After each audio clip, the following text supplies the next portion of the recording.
Starting in assembly, we're going to come up to new, and I'm going to pick the assembly. We'll do a quick check in the lower right that we still have our millimeters, grams, and seconds. And for whatever reason, mine's still showing up as custom. I still have my warm kitchen background, which I'm not exactly used to, but I'm gonna work with it. And when we first start the assembly command, it is going to go right into the begin assembly, and since I had the part open, it's going to list. If I had multiple parts, I would see all of them, and whatever is open in the background will be available to bring in the assembly. Or we can browse to the folder and pick a part to begin with. If I don't want to see this, I can uncheck the start command when creating new assembly. And then when I go into assembly and insert components, that'll come back and I can check it and basically toggle it on and off. If we want to go straight to browse instead of the list of open documents, the graphics preview, if that's selected, I believe if we hover over one of them, it'll bring it in.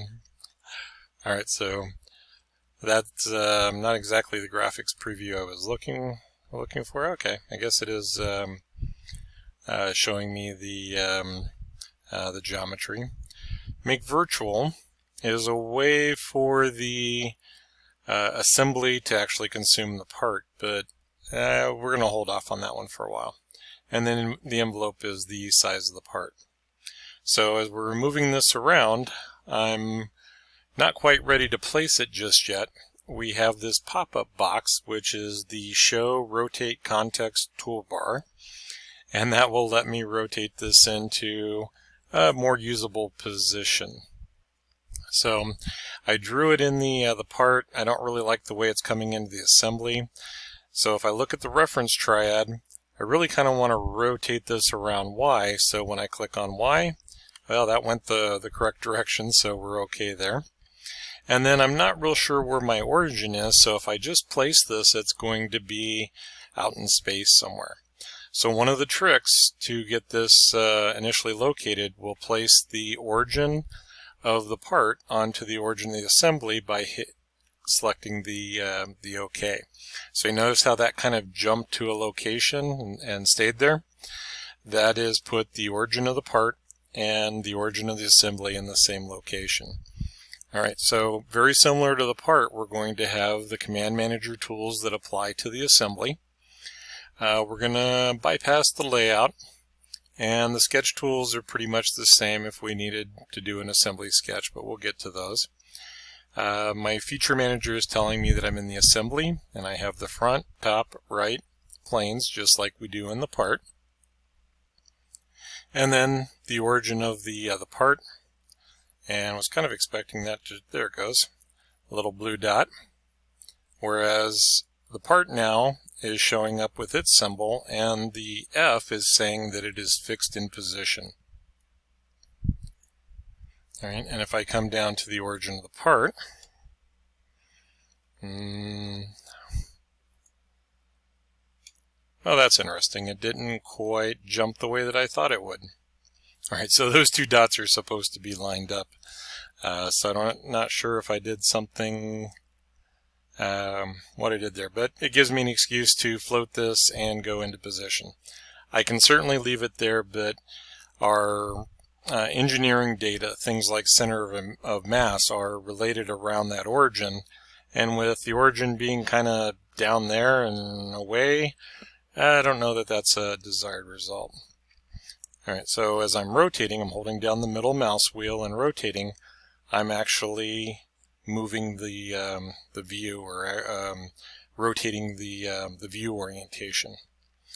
I want to get rid of that F, so right click, and then we're going to come down to float. And when I click on float, now the base part goes to a minus sign, and we're responsible for applying mate relations to position this piece. So the difference, let's go up to the view and I will turn on the origin. Alright, so we have two origins, the origin of the part and the origin of the assembly. So when I am rotating the view, we're seeing that the origin and both origins and the part are rotating. If I select the part and we go up to something like a rotate component, and I start to rotate the component, the assembly origin is going to stay in place and the part is going to rotate about whatever axis, or in this case free drag, whatever I've told it to do. Alright, so the part is free to move, and typically we're going to have 3 mates, and my hierarchy of choices is to planes to plane, plane to face, face to, well, we don't have more than one face, we need another part to have 2 faces, but face to face, and then down the list where we can go edge to edge, edge to a vertex or a point, and then last point to point. Points allow for things to orbit, so they're kind of used sparingly. Alright, so you're going to get really good at the middle mouse button rotate, because I need to be able to select the face, and then holding down the control button, select a plane. Alright, so that gives me 2 selections if I pre-select. Or, if we wanted to go to the top plane of the assembly and hold down the control button to the top plane of the part, that would give me the same result.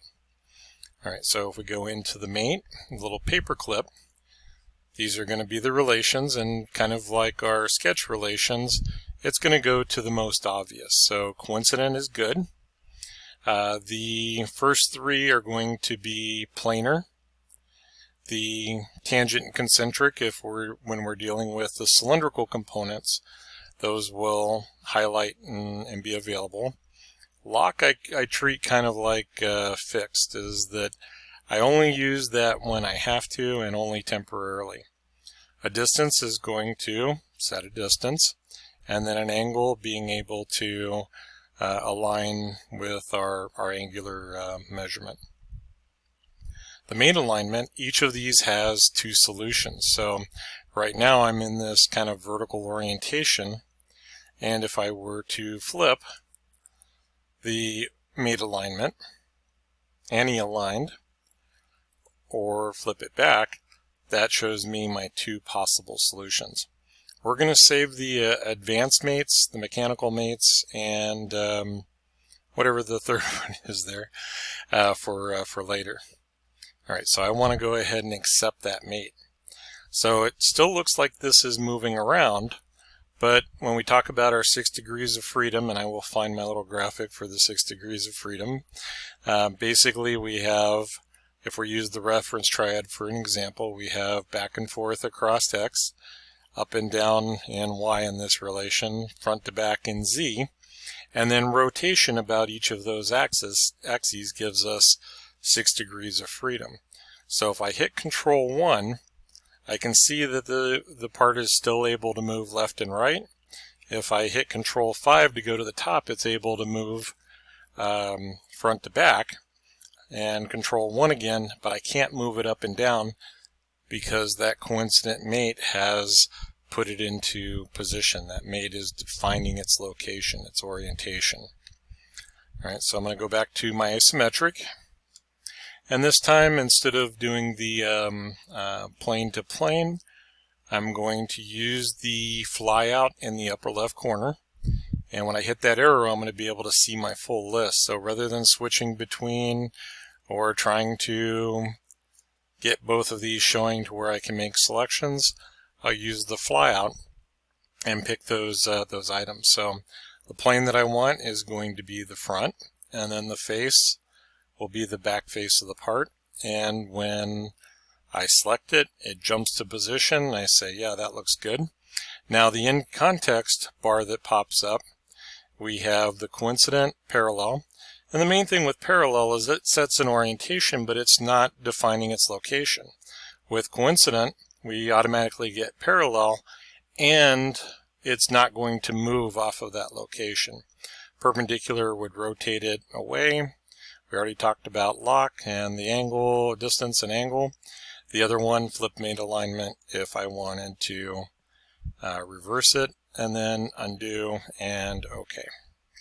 So we are ready to OK. I suggest getting used to those context pop-ups. They're very handy. Get back to a Control 7. Alright, so still looks like it can move, but not as much. Alright, if we go back into the front plane, still have left and right. My assembly origin is staying in position. If I go to the top view, no front to back. And so we don't have any rotation. That means I've almost fully defined this part. I've constrained it in those 3 planes. So if I pick, I'm going to go ahead and stay face to face. We're going to, or face to plane in this case. So since I'm in the mate command, my tendency is to hold down the control button. I can go ahead and see that the selection block is in blue, and so if I were to pick the origin, that would work, or I could come up to the right plane. That's going to be my preference, and that jumps into place, and we can go ahead and hit the checkbox. All right, so if you're in that area, the in context kind of jumps over top of everything, but that gets it into position. We're okay with the mate, and at some point we're going to want to save this.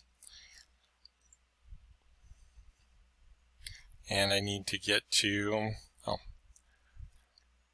and actually I forgot what this was called, so